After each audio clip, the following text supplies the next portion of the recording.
Bonjour les amis, j'espère que vous allez bien. Shalom, shalom. Plein de bonnes choses, plein de bonnes nouvelles. Eh bien, on poursuit.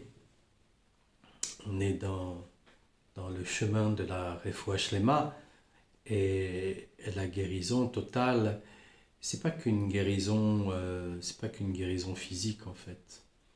C'est surtout une guérison spirituelle. Une guérison spirituelle. Et comme on en a parlé déjà du repentir, et c'est vraiment très important, parce que la tchouva en elle-même, la teshuva en elle-même, elle est très très importante, parce que elle donne naissance à des ouvertures sur soi-même dont on n'imagine même pas, même pas, même pas, même pas. Vous savez que je ne peux pas dire un pourcentage parce que je mentirais, mais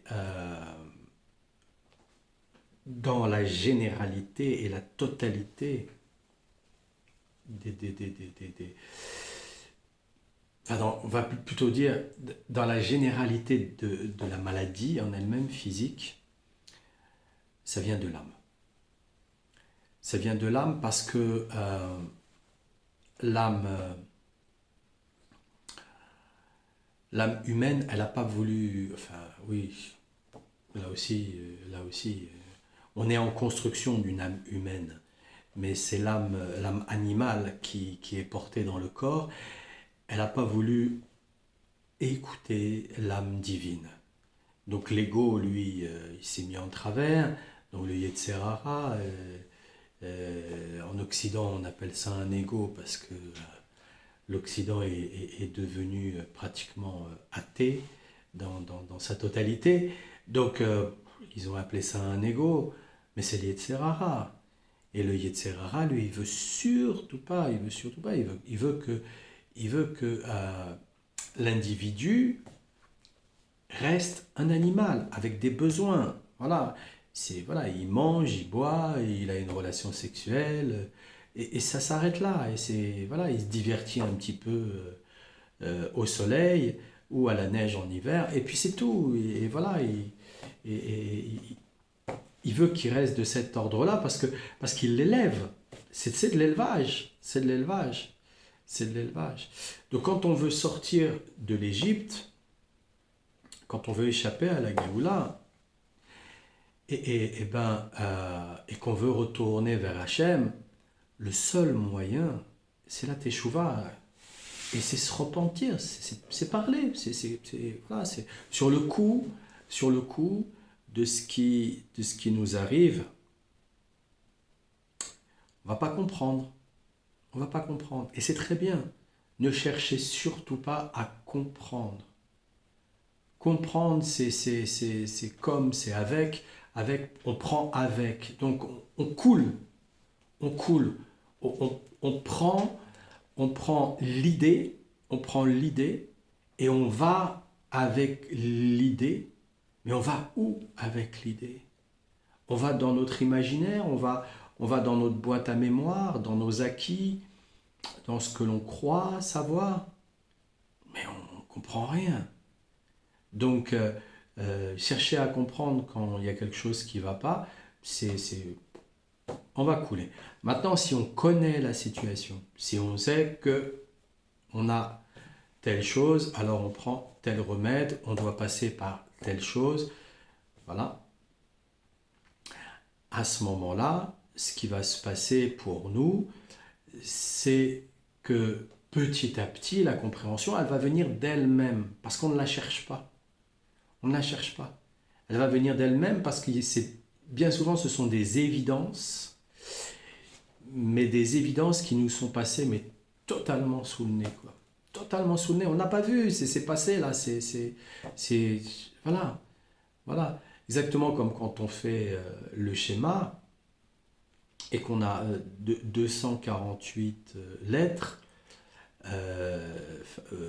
mots plutôt, qui sont en relation avec les 248 organes et os du corps, et bien, on voit à quel point parfois c'est juste un mot qu'on aurait dit, mais comme ça, juste comme ça, on ne sait pas.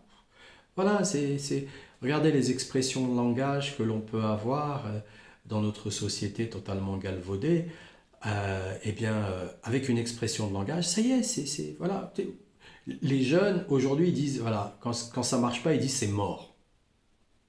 Et après, ils se demandent, mais pourquoi eux aussi, ils vont avoir des problèmes? Razvé shalom. Donc, c'est un mot entraîne forcément une matérialisation de quelque chose. Donc, un mot, M-O-T, peut entraîner des mots M-A-U-X.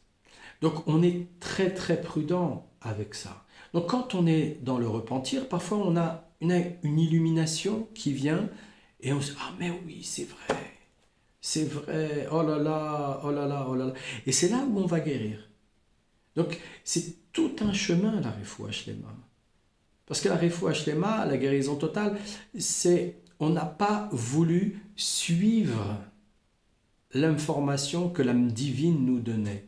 On a tous une âme divine, donc on n'a pas voulu la suivre, on n'a pas voulu écouter. C'était non, non, non, non, moi je fais pas ça. Non, mais non, non, non, non, non, non.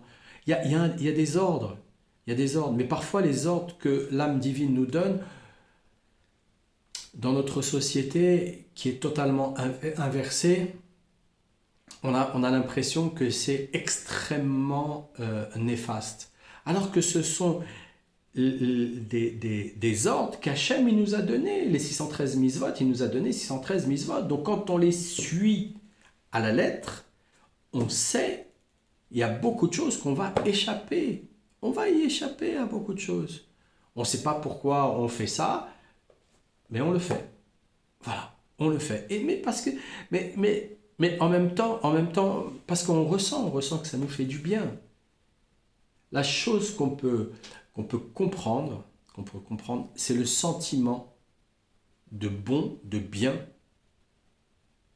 et peut-être de bien-être, pas forcément tout le temps, mais de bon, de bien qu'on ressent en nous. Dès qu'on a capté ce sentiment, c'est que c'est OK. On est OK avec l'histoire qui est en train de se dérouler pour nous-mêmes.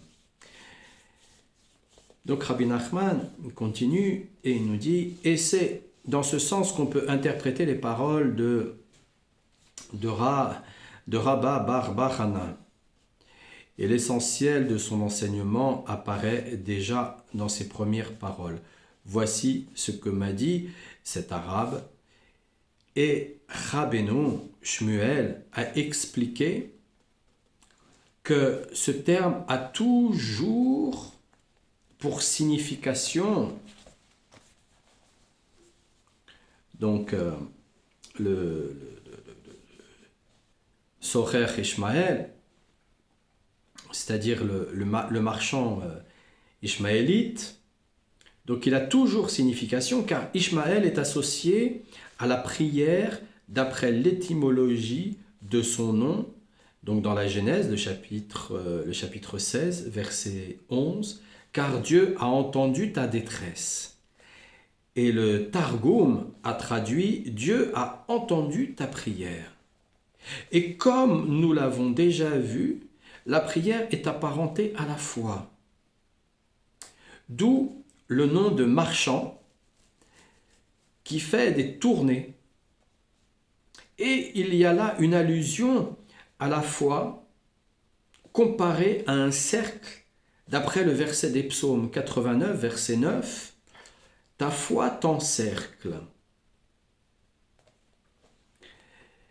C'est-à-dire que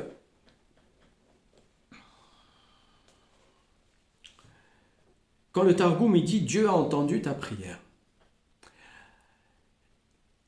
et quand il nous dit dans le psaume 89, verset 9, « Ta foi t'encercle », lorsqu'on est empli d'émouna, C'est-à-dire, elle est tout autour de nous. Donc ça veut dire que l'ange des miracles est là, on le sait qu'il est là. Puisque ils travaillent ensemble, donc on est là, c'est un lien, c'est comment dire, c'est une passerelle. La Emouna, c'est une passerelle pour communiquer et communier avec l'ange des miracles, comme l'ange des miracles est une passerelle pour communiquer et communier avec Hachem. Donc, qu'est-ce qu'on voit là? On voit que ta foi t'encercle, donc la Emouna, elle est tout autour de nous. Eh bien, quand on prie, on sait qu'Hachem, il a entendu notre prière. On le sait, on le sait. Donc on peut passer à une autre prière. Et l'autre prière, c'est toujours le remercier. Merci de m'avoir entendu et de m'avoir exaucé. Quand on dit Amen ve Amen, ou quand on dit Amen c'est là, c'est merci de m'avoir entendu et de m'avoir exaucé. C'est pas encore arrivé, mais on sait que c'est là. On sait que c'est là. C'est une question de secondes, d'heures, de jours, de semaines, de mois, même peut-être même d'années, mais on sait que c'est là. On sait que c'est là.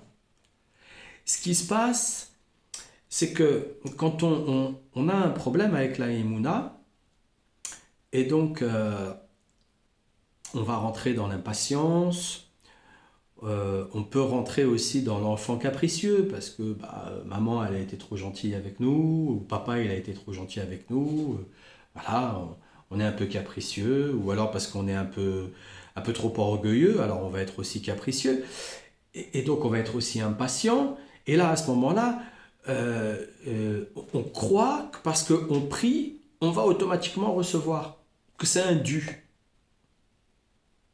Mais il n'y a pas de dû, il n'y a pas de dû, il n'y a pas du dû. Du dû, il est parti, du dû. Du dû, c'est terminé, c'est terminé, il n'y a pas de dû, il n'y a pas de dû. Pour avoir du mérite, mais faut faire comme Rabbeinu, c'est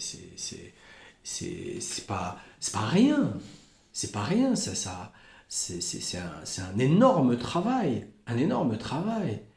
Il faut se libérer déjà de la totalité de la croyance en cette idolâtrie qui est l'argent, là, le pognon, là. Hein. Faut se libérer de cette idolâtrie et puis vivre vraiment attaché avec la providence. Là, on commence à avoir un peu de mérite. Un peu de mérite. Mais même là, quand on a un peu de mérite, on sait la première des choses. On sait que non, si Hachem ne veut pas nous donner, il ne nous donne pas. Voilà. S'il ne veut pas nous donner, il ne nous donne pas. Donc même si on est dans des supplications, même si on pleure, même si on hurle, combien de siècles on a pleuré et on a hurlé pour que Moshe Rabbeinu il nous sorte de l'Égypte. Ah, ça ne s'est pas fait en un jour. Hein. Ça ne s'est pas fait en un jour. Hein. Certains, quand ils le racontent, on a l'impression que ah oui, parce qu'on a pleuré et on a supplié, alors ça y est, il nous a envoyé Moshe Rabbeinu. Non, ça a pris du temps.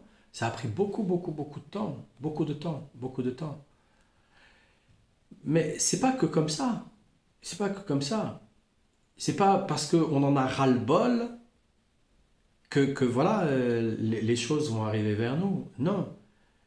On doit en avoir marre d'en avoir marre.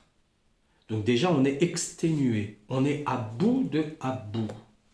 On est tellement à bout que à bout, il a été chercher tout au fond de son cœur, là, le truc qu'il imaginait même plus. Il a oublié, ça sortait même plus de sa bouche. On lui pose la question, alors, qu'est-ce qui se passe? Qu'est-ce qui t'arrive?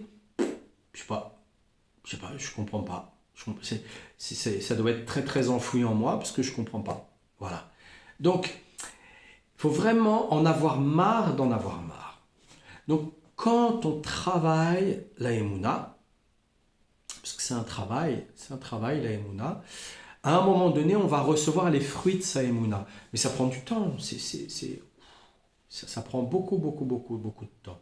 C'est pour ça que nos sages, ils nous exhortent à suivre le chemin de la prière, de demander pour aller vraiment vers la providence, et que le meilleur moyen de demander, c'est Aratzot. C'est Aratzot. À ce moment-là, les tzaddik, ils sont tous dans le jardin, et Hachem, il vient les visiter. Donc tout le monde est présent. Tout le monde est présent pour entendre et comment dire,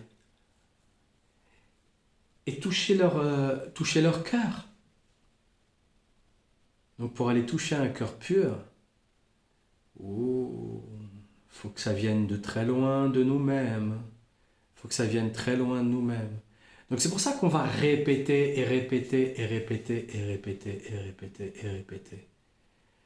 Parce que il y a tellement de voiles que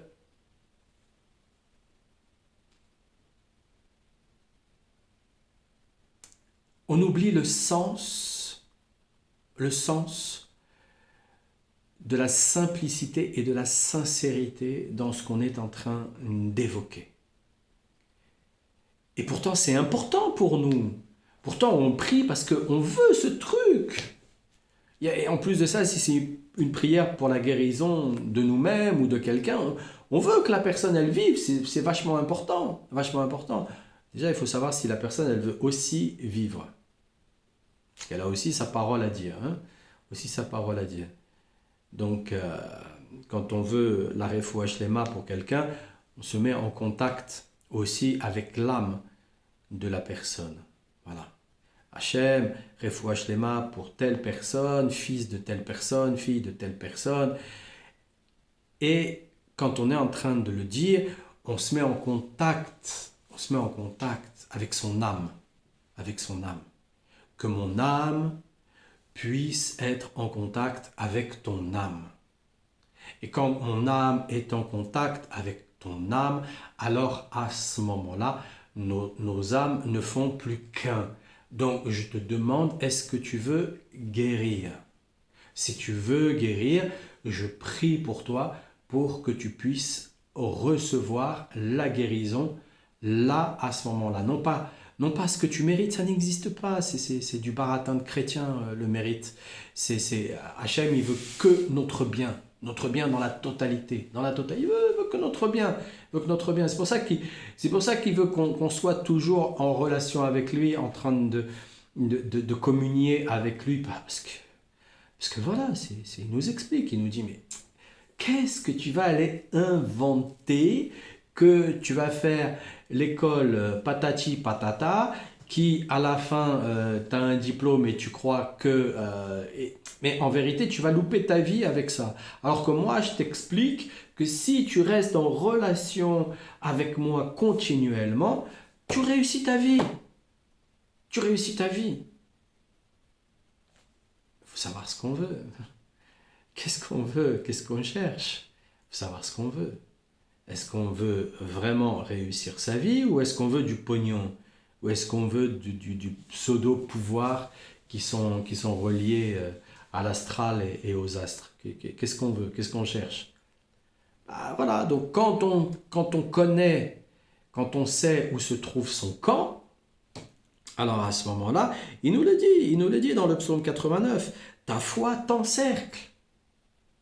Donc, plus on travaille la émouna, plus on travaille cette foi, plus on sait que voilà, ça vient.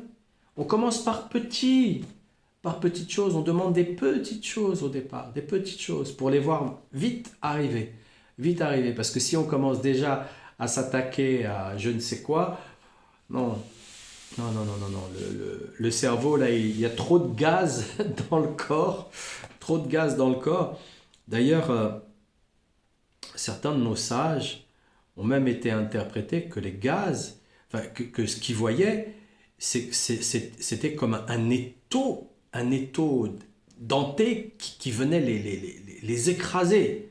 Donc imaginez les interprétations fantasmagoriques qu'ils pouvaient avoir à ce moment-là. Alors que je vous assure, ce ne sont que des gaz. Qu'est-ce qu'il y a dans les planètes, dans les astres? Des gaz. La Terre, il y a quoi? Il y a du gaz. Donc dans le corps, il y a quoi? Il y a que du gaz. Donc c'est que des gaz. Des gaz. Donc quand on libère ces gaz, c'est aussi pour cette raison que quand on veut percer la couche, qui est parfois très très dur, parce que bah oui, on a accumulé une pseudo-connaissance. Cette pseudo-connaissance, en fait, ce sont des gaz, puisque ce sont des pensées qui sont accumulées les unes avec les autres. Donc c'est comme si c'était des briques qui construisaient un grand mur. Donc on a accumulé une certaine connaissance, donc il y a un mur. Mais en fait, ce sont des gaz. Donc comment on commence par faire? On commence déjà par jeûner. Pourquoi? Parce qu'on élimine les gaz, on n'en rajoute pas plus. Donc comme on n'en rajoute pas plus et qu'on fait des prières qui ont été approuvées par nos sages, alors à ce moment-là, on sait que certains mots, eux, vont pouvoir percer cette couche. Mais quand on veut aller plus loin, on pousse dans le jeûne, on pousse dans le jeûne. Mais comme je vous ai dit et que je vous le répéterai à chaque fois, si vous voulez pousser dans le jeûne, faites avant un bilan de santé pour ne pas vous retrouver avec des étourdissements en croyant que ça y est, vous avez vu Hachem, alors que vous avez vu juste une image mentale. Donc, il faut faire déjà aussi un bilan. Voilà, donc on a aussi des jeûnes qui permettent aussi de guérir, qui ne sont pas des jeûnes secs, qui sont des jeûnes hydriques, qui permettent aussi de guérir. Il y a des monodiètes aussi, qui sont aussi importantes, chacun en fonction de l'année, en fonction de la période, en fonction de son cycle, en fonction de sa date de naissance, il va avoir une certaine monodiète qui va lui convenir. Il n'y a pas une généralité, on n'est pas des généralités. On n'est pas des généralités, on est des cas particuliers. Chacun d'entre nous est un cas très très particulier. C'est pour ça qu'Hachem, il a dit, j'ai créé le monde pour toi. Juste pour toi. Pour toi, là. Pour toi. C'est tout. Voilà. Donc, après, il faut le porter. Il faut le porter dans son cœur, il faut le comprendre, il faut l'assimiler, il faut l'introduire, il faut le pratiquer. Et si on réussit à faire ça, c'est bon, on est libre. On est libre. On est libre. On a commencé à admettre une chose, c'est qu'on ne comprend rien. Voilà.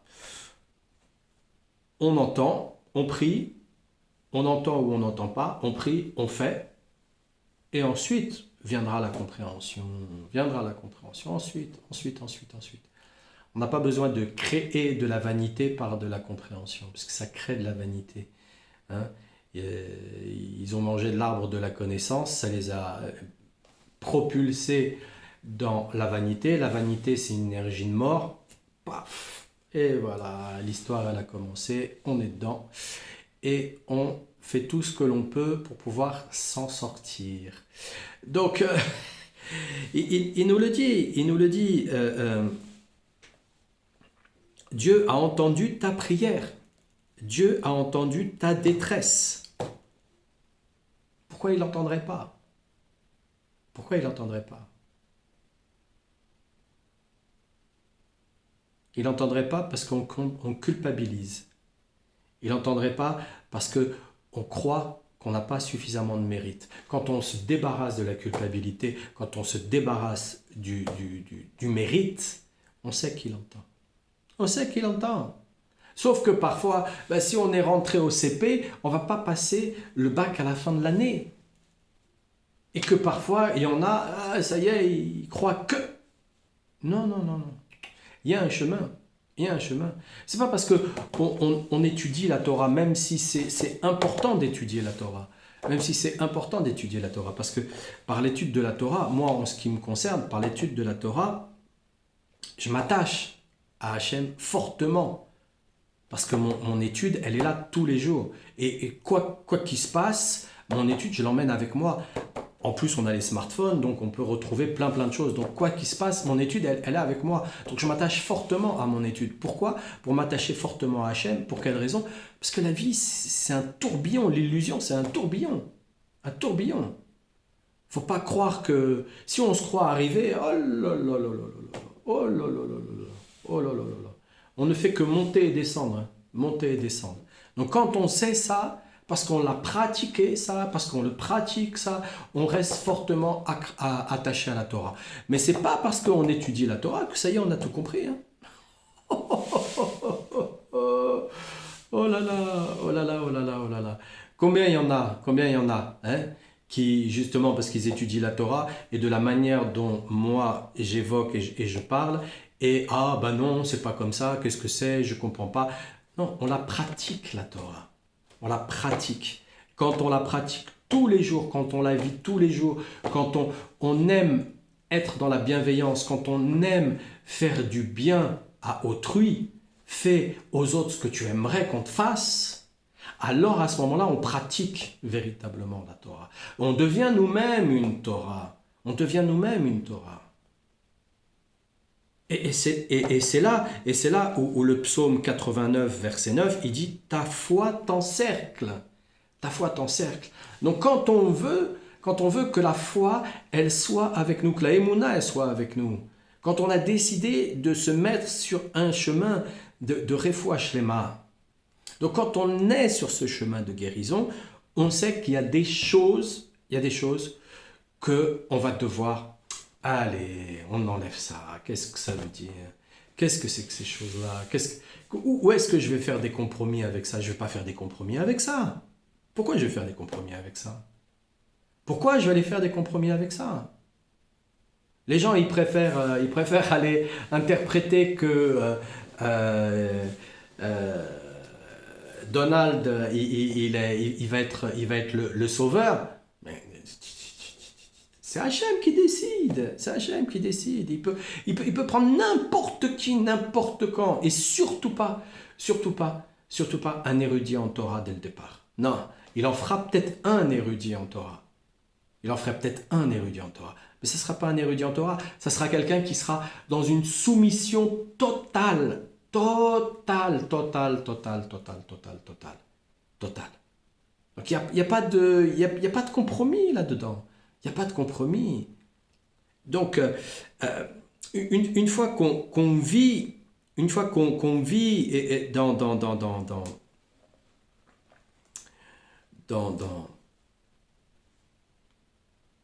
la Emouna,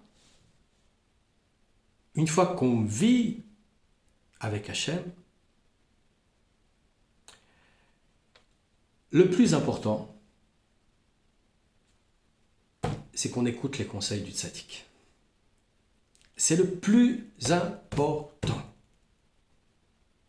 Le reste après, c'est... On apprend au fur et à mesure que c'est beaucoup de vanité. Beaucoup de vanité. Non. On croit qu'on va gagner même en confiance en nous. On croit qu'on va gagner en confiance en nous avec de la connaissance. Non. On va se faire enfumer. C'est un gaz, ils vont nous envoyer des gaz. Ils nous enfument avec leurs histoires de connaissances et vous allez prendre confiance en vous. Mais non. On a confiance en Hachem. Et parce qu'on a confiance en Hachem, on a forcément confiance en soi-même. C'est tout. On est très bien comme on est. Voilà, on est très bien comme on est. Ça ne veut pas dire qu'on ne peut pas demander une meilleure parnassa. Ça veut pas dire qu'on ne peut pas demander des choses. Non, ça veut pas dire. Non. Justement, il veut qu'on lui demande tout le temps. Donc on lui demande. Maintenant, on doit être aussi en accord et en équilibre avec nos capacités. Pas se croire au-dessus du lot. Et une chose pour terminer, et on reprendra demain. Rappelons-nous toujours, pour vivre heureux, vivons cachés. La simplicité. Simplicité, ça ne veut pas dire être un clochard. Ça veut pas dire s'habiller n'importe comment avec des trous. Même les ultra riches, là, ils mettent des trous, c'est très mauvais, ça. C'est très mauvais. Il faut des vêtements sans trous, propres, qui sentent bon. Nous-mêmes, on sent bon, on est propre. Voilà. Mais simple, simple. Simplicité. Il n'y a pas besoin d'avoir des marques apparentes avec je ne vais pas dire non plus des marques parce que ça ne m'intéresse pas, mais voilà, une simplicité, quelque chose qui soit fonctionnel, pratique, simple et qui n'attire pas, qui n'attire pas les envieux. Parce que, oh là là, les envieux, les envieux. C'est une maladie du XXe siècle, c'est une maladie du XXIe siècle. Euh, c'est pas le fait d'avoir envie de quelque chose, hein, non, non, non, ça n'a rien à voir. C'est le fait que les envieux, ils génèrent de la jalousie, elle génère de la colère, elle génère de la haine, et la haine, elle génère de la destruction. Donc on voit bien comment ça se passe en Israël, avec la Palestine, là. Et on voit bien comment que ça se passe. C'est parce qu'il y a des envieux. C'est des envieux. C'est des envieux. C'est parce qu'on leur a trop donné. On a trop donné, on a été trop gentil. Donc ben, c'est comme toujours, tu donnes trop, tu es trop gentil. Ben, essayez d'élever un enfant et de le gâter et d'être trop gentil. Vous allez voir comment il se comporte. Aujourd'hui, là, au XXIe siècle, il y a beaucoup de personnes qui reviennent sur l'éducation qui vient de Suède, là, qui est passée aussi aux États-Unis, aussi qu'on trouve en Israël, qu'on trouve en Europe, qu'on trouve dans beaucoup de pays, où l'enfant il est roi. D'où l'enfant il sait ce qu'il veut. D'où l'enfant, on va lui poser la question de savoir ce qu'il veut comme il veut. Est-ce que tu veux manger ça, mon petit loulou? Non, il y a ça, c'est le repas. Voilà, il est équilibré. Voilà, tu manges ça et c'est tout. Tu veux pas manger? T'as pas faim. Bon, bah voilà, t'as pas faim. C'est pas grave. C'est pas grave. Un enfant, ça se laisse pas mourir de faim. Et non, un enfant, ça se laisse pas mourir de faim. Voilà, c'est quand ils arrivent à l'adolescence ou parfois, malheureusement, ils ont certaines perturbations endocriniennes et qui sont liés à des mauvais esprits et qui génèrent chez l'enfant l'anorexie. Mais auquel cas, un enfant, ça se laisse pas mourir de faim. Donc, après, bon, il y a aussi un travail à faire là-dessus. Mais bien souvent, non, non, non. Après, on en fait quoi? On en fait des enfants capricieux, on en fait quoi? Non, non, non, non, non, non, non, non, non. Un enfant, il doit apprendre nos valeurs, il doit apprendre le respect, il doit apprendre de nos expériences. C'est nous qui détenons l'expérience, c'est pas l'enfant. C'est pas l'enfant. Et on le regarde, on l'étudie, on le regarde grandir. On n'est pas en train de l'élever, on l'éduque. Il y a une grande différence.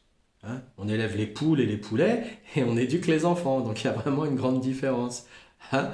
Donc ça part de cette dynamique qui nous permet justement de rester dans la Emouna, de rester en contact avec Hachem. Hachem, il est encore en train de nous éduquer. 5785 ans d'éducation. Donc on en a besoin encore de l'éducation. On en a encore besoin.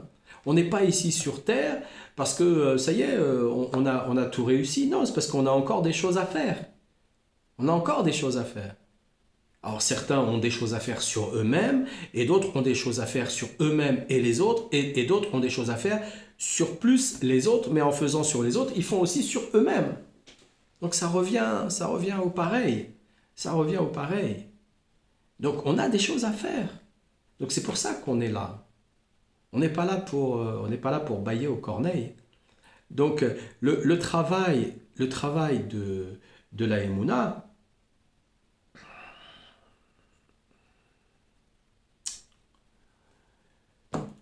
c'est une étude. C'est une étude. Le Likutei Moharan, c'est une étude qui nous permet de revenir vers Hachem d'une façon sincère et Et voilà, et pour certains de devenir un parfait Baal Teshuvah.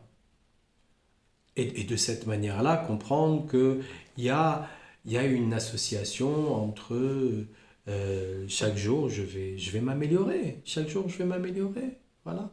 Et on comprend pourquoi Hachem, il nous a dit, chaque jour est un éternel recommencement. Donc on le fait. Alors je vous souhaite plein de bonnes nouvelles pour vous, vos familles, pour tous ceux que vous aimez, et une grande chouva pour toute cette humanité qui a besoin de retourner vers Hachem. Et le jour où ils vont vraiment, que Hachem il va vraiment prendre les choses en main et qui va enlever le poids de cet astral qu'on a sur la tête. Le jour où il va l'enlever et qu'il va nous mettre directement en direct avec la Hashgara pratique, alors là, la providence, mais il y en a beaucoup qui vont se dire, mais pourquoi j'ai pas fait ça avant? Pourquoi j'ai pas fait ça avant? Ah, bah, il faut dégazer. Donc je nous souhaite de libérer tous ces gaz-là qui n'ont pas besoin, d'être là, qui retournent dans l'astral, qui retournent là d'où ils viennent, hein, de l'astral binaire, qui retournent dans cet astral binaire. Et puis, ben, je vous dis à demain. Portez-vous bien, les amis. Plein de bonnes nouvelles.